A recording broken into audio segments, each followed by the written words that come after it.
हमने इससे पहले तासिका में बरशही जलन इसकी शुरुआत की थी और इसका चौपाई और दोहा हमने पहला देखा था।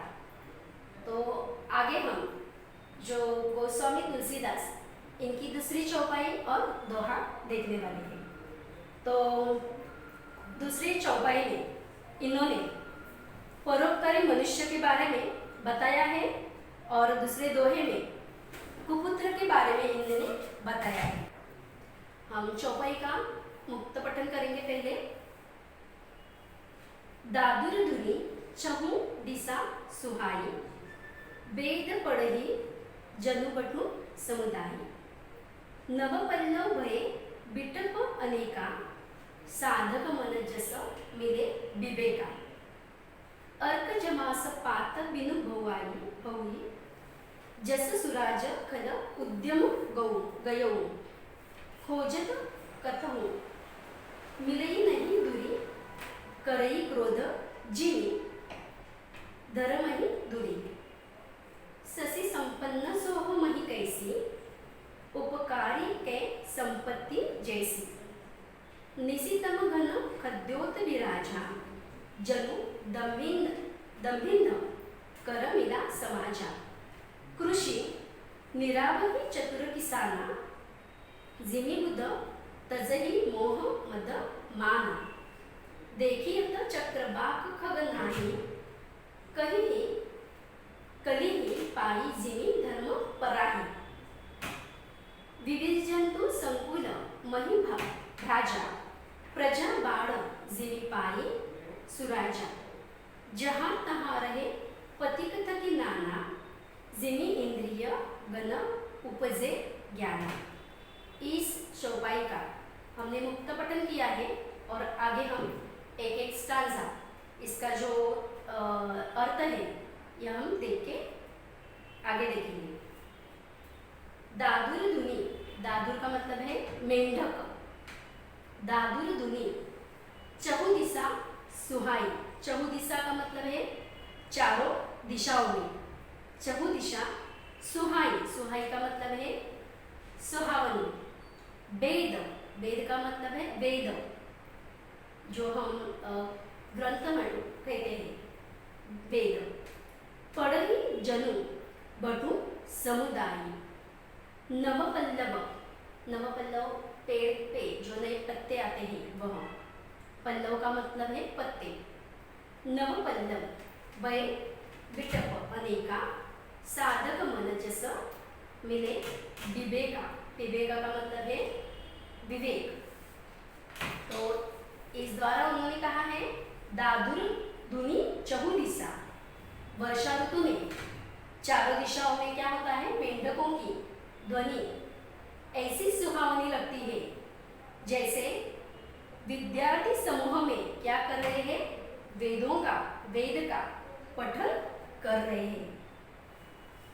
इसके बाद नवपल्लव भय बिटप अनेका, तो अनेक वृक्षों में नए पत्ते आ गए हैं जिससे वे वैसे ही हरे भरे ऐसे एवं सुशोभित हो गए हैं।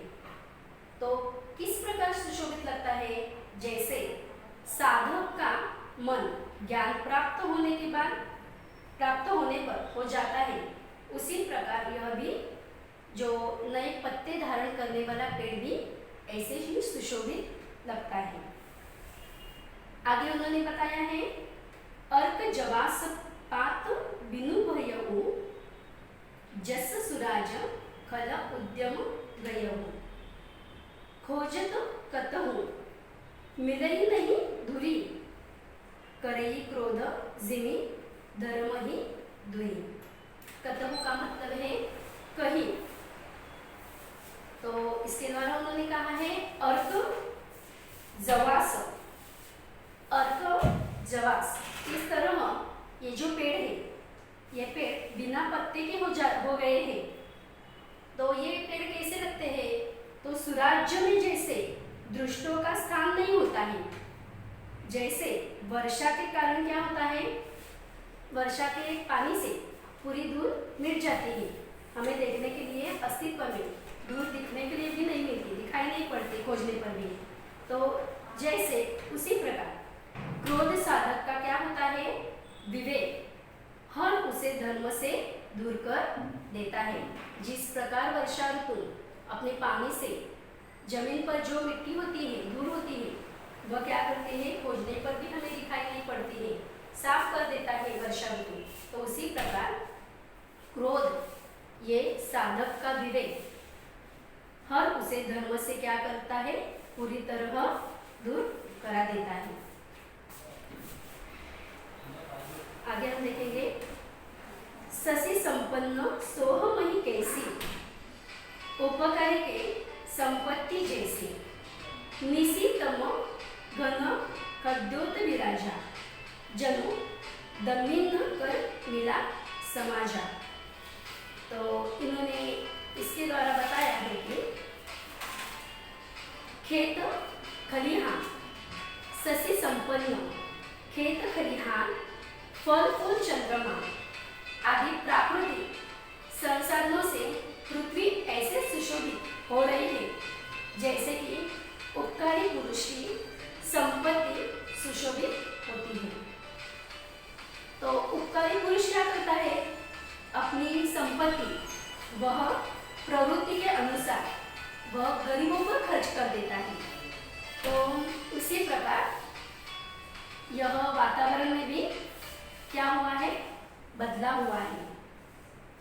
रात के घनघोर अंधेरे में जुगनुओं को देखकर ऐसा लग रहा है जैसे दम्भियों का समूह क्या हो रहा है? जुटा आ रहा है। आगे है कृषि निरावही चतुर किसाना। किसाना का मतलब है जो खेती करने वाला किसान। जिमी का मतलब है जैसे।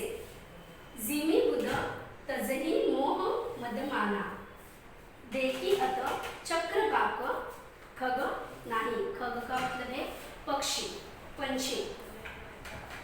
खग नाही कलही पाई जिमी धर्म पराही। तो यहाँ पे उन्होंने कहा है कृषि का मतलब है जो अनाज उगाया जाता है वह खेत। चतुर किसान खेतों को निरा रहे हैं। निराई करना खेत का ये कामकाज है। जो जमीन में तण होता है वह साफ किया जाता है, उसे निराना कहते हैं। तो चतुर किसान खेतों को निरा रहे हैं जैसे विद्वान व्यक्ति मदमोह और मान का ये जो बुरी गुण है, ये बुरे गुणों को वह चुन कर त्याग कर देता है।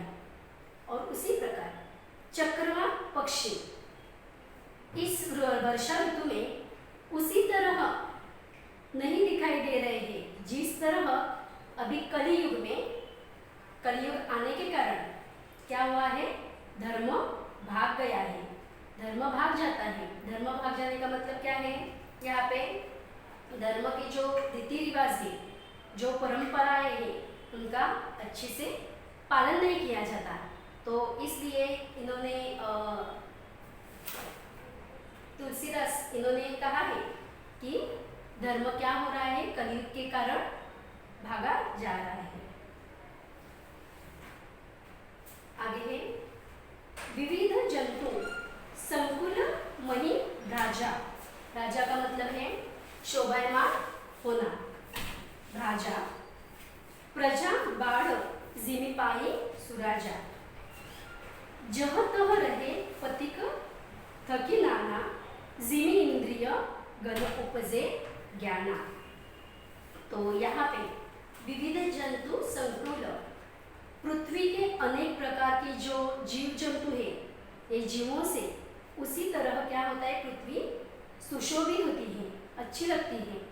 जिस प्रकार स्वराज्य में प्रजा की बाढ़ आ जाती है, जहाँ तहाँ जो पथिक है, पथिक का मतलब है पथ पे चलने वाले, रास्ते पे चलने वाले। तो पथिक थक कर शांत होकर ऐसे बैठे हैं जैसे ज्ञान प्राप्त होने पर क्या होता है, इंद्रिय शिथिल होकर थम से जाते हैं।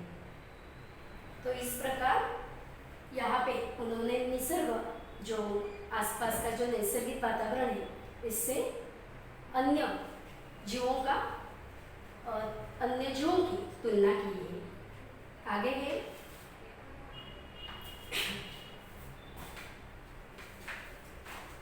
आगे का चौपाई के बाद देखो दोहा है, कबहू प्रबल वह मारुत जहाँ तहाँ मेघ बिलाई बिलाई जिमी कपूत के उपजे कुल सद्धर्म नसाही। यहाँ पे कबहू का मतलब देखो कहीं, कबहू का मतलब है कहीं। तो कभी कभी वायु बड़े जोर से चलने लगती है, जिससे बादल क्या होते हैं, इस वायु के कारण जहाँ वहाँ वह गायब हो जाते हैं। यह ठीक उसी प्रकार होता है जैसे वंश में कुपुत्र के पैदा होने पर कुल के श्रेष्ठ आचरण क्या होने लगते हैं, नष्ट होने लगते हैं।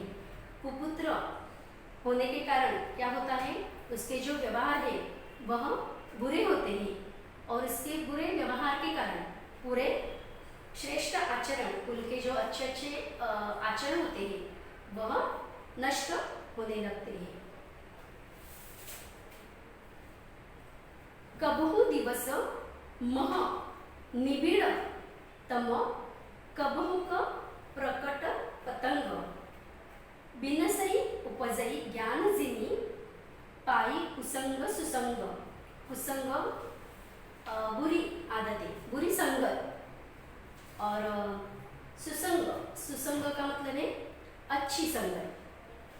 तो कभी कभी बादलों के कारण क्या होता है, दिन में भी अंधेरा छा जाता है, और सूर्य के प्रकट होने के बाद फिर से अच्छी सी रोशनी, प्रकाश फैल जाता है।